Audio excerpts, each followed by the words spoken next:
السلام علیکم ورحمۃ اللہ وبرکاتہ. نحمده ونصلي على رسوله الكريم. اما بعد فاعوذ باللہ من الشیطان الرجیم. بسم اللہ الرحمن الرحیم. رب اشرح لي صدری ويسر لي امری واحلل عقدۃ من لسانی یفقهوا قولی. ہماری آج کی گفتگو کا موضوع ہے ہمدردی کا مہینہ. رمضان المبارک کو نبی اکرم صلی اللہ علیہ وسلم نے شہر المواسات کہا ہے. مواسات کا مطلب ہوتا ہے ایک دوسرے کی ہمدردی کرنا، ایک دوسرے کا دکھ بانٹنا، ایک دوسرے کی مدد کرنا. تو گویا یہ مہینہ اپنے اندر ہم سب کے لیے ایک سبق رکھتا ہے کہ جب بھوک کے تجربے سے ہم گزریں روزے کی حالت میں تو دوسروں کی بھوک کو بھی یاد کر لیں.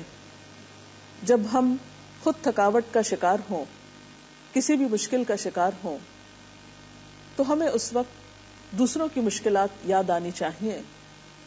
ارشاد باری تعالیٰ ہے انما المؤمنون اخوہ، کہ مومن آپس میں بھائی بھائی ہیں. گویا تمام اہل ایمان ایک بڑا خاندان ہیں. قرآن پاک میں ایک اور جگہ اہل ایمان کی صفت یہ بتائی گئی ہے وَيُؤْثِرُونَ عَلَىٰ أَنفُسِهِمْ وَلَوْ كَانَ بِهِمْ خَصَاصَةٌ، وہ اپنے نفسوں پر دوسروں کو ترجیح دیتے ہیں خواہ وہ خود بھوکے ہی کیوں نہ ہو. ہم سب کو اپنا اپنا جائزہ لینا چاہیے کہ کیا واقعی ہمارے اندر رمضان میں ایسی کیفیت پیدا ہو رہی ہے کہ ہم اپنی ذات کے باہر دوسروں کو بھی دیکھ سکیں، صرف اپنے لیے نہ جئیں، اوروں کے لیے بھی جینا سیکھیں. حضرت نعمان بن بشیر کہتے ہیں کہ رسول اللہ صلی اللہ علیہ وسلم نے فرمایا تم مومنوں کو آپس میں رحم کرنے، محبت رکھنے اور مہربانی کرنے میں ایسا پاؤ گے جیسے ایک جسم ہو. جب جسم کا کوئی عضو دکھتا ہے تو سارے بدن کے اعضاء اس کے دکھ میں شریک ہو جاتے ہیں، اور بیداری اور بخار میں سارا جسم شریک رہتا ہے. اب سوال یہ پیدا ہوتا ہے کہ ہم دوسروں کی ہمدردی کس طرح کر سکتے ہیں.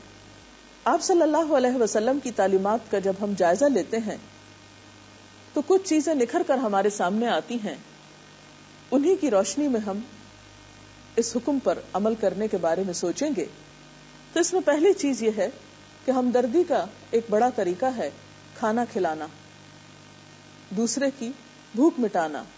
قرآن پاک میں اللہ تعالیٰ فرماتے ہیں وَيُطْعِمُونَ الطَّعَامَ عَلَىٰ حُبِّهِ مِسْكِينًا وَيَتِيمًا وَأَسِيرًا انما نطعمکم لوجہ اللہ لا نرید منکم جزاء ولا شکورا.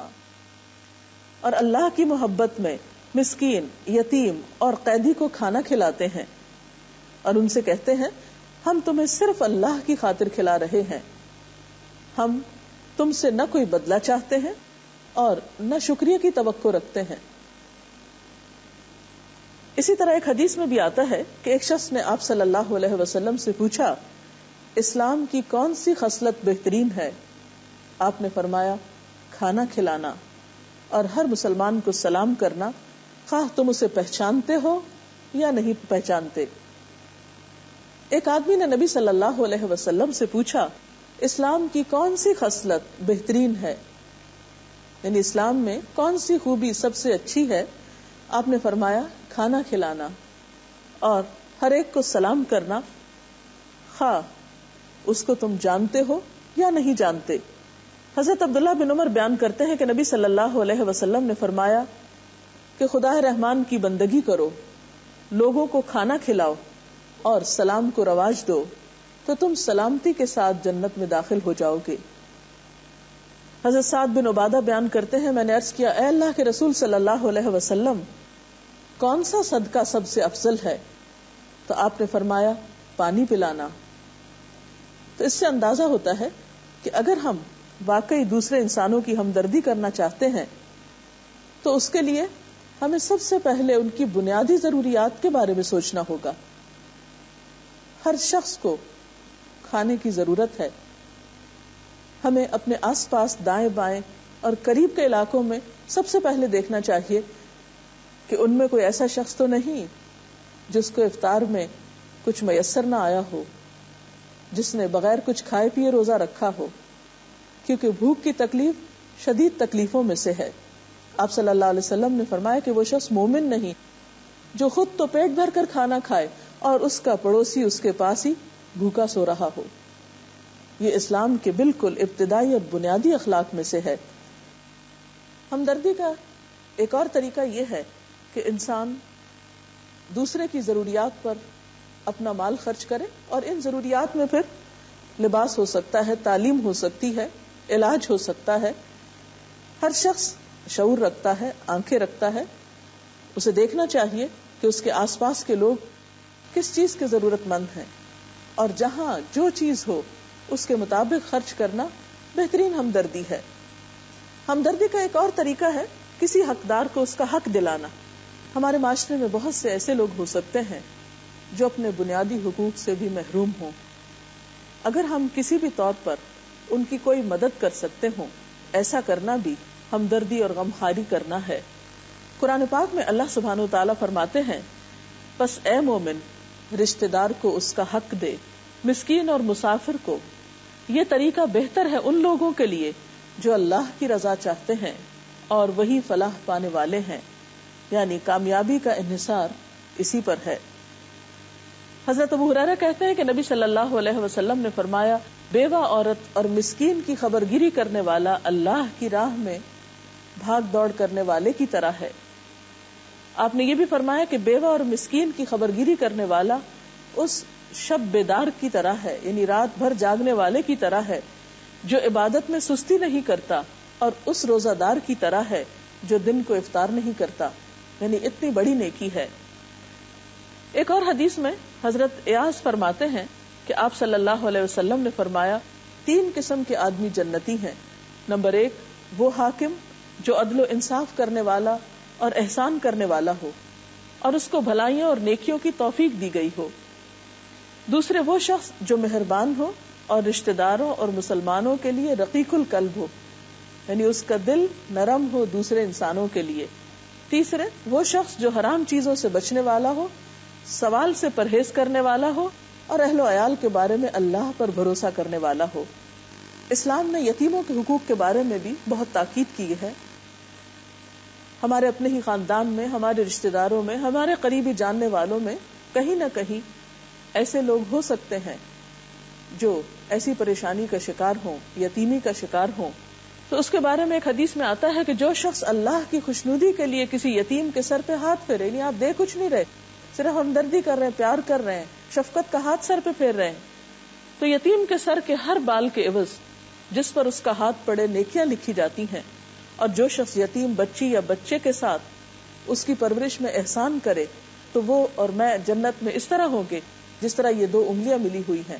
آپ نے 2 انگلیوں کو ملا کر بتایا، یعنی ایسے بچے جن کا باپ فوت ہو چکا ہو، اگر کوئی شخص ان بچوں کے ساتھ احسان کا رویہ اختیار کرتا ہے، مثلا بعض اوقات کوئی شخص کسی بیوہ عورت سے شادی کرتا ہے، اس بیوہ عورت کے پچھلے شوہر سے بچے ہو سکتے ہیں، وہ باپ فوت ہو چکا ہوتا ہے، ایسے بچوں کو عموماً ہمارے معاشرے میں صحیح محبت یا کیئر نہیں ملتی، وہ ہمیشہ اپنے اوپر ایک بوجھ ہی سمجھے جاتے ہیں۔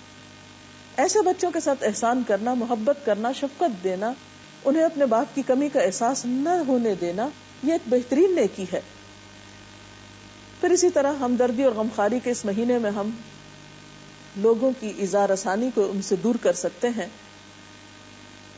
ان کو دکھ دینے سے بچنا روزے کے تقاضوں میں سے ہے۔ آپ صلی اللہ علیہ وسلم نے فرمایا کہ المسلم من سلم المسلمون من لسانہ ویدہ، مسلمان تو وہ ہے جس کے ہاتھ اور زبان سے دوسرے مسلمان محفوظ رہیں، اور روزہ بھی اسی چیز کا تقاضا کرتا ہے۔ حضرت ابن عمر کہتے ہیں کہ نبی صلی اللہ علیہ وسلم نے فرمایا، مسلمان مسلمان کا بھائی ہے، نہ وہ اس پہ زیادتی کرتا ہے، نہ اس کو بے یار و مددگار چھوڑتا ہے، نہیں مصیبت میں اسے دیکھ کے خود بھاگ نہیں جاتا، مدد کے لیے آگے بڑھتا ہے۔ اور فرمایا، جو کوئی اپنے بھائی کی حاجت روائی کرے گا، یعنی اس کی مشکل میں کام آئے گا، اللہ تعالیٰ اس کی حاجت روائی کرے گا، اور جو کوئی ایک مسلمان کی مصیبت دور کرے، اللہ تعالیٰ اس کی آخرت کی مصیبتوں میں سے ایک مصیبت قیامت کے دن دور کر دے گا، اور جو شخص مسلمان کی پردہ پوشی کرے گا، اللہ تعالیٰ اس کی پردہ پوشی فرمائے گا۔ تو اللہ تعالیٰ سے دعا ہے کہ وہ ہمیں ہمدردی اور غمخواری کرنے کے اس مہینے میں حقیقی معنوں میں ایسا دل دے، ایسا احساس دے اور ایسی کوشش کی توفیق دے کہ ہم اس کا حق ادا کر سکیں۔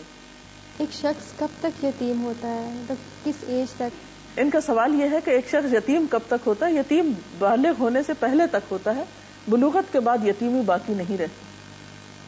اجازت چاہتے ہیں، اللہ حافظ۔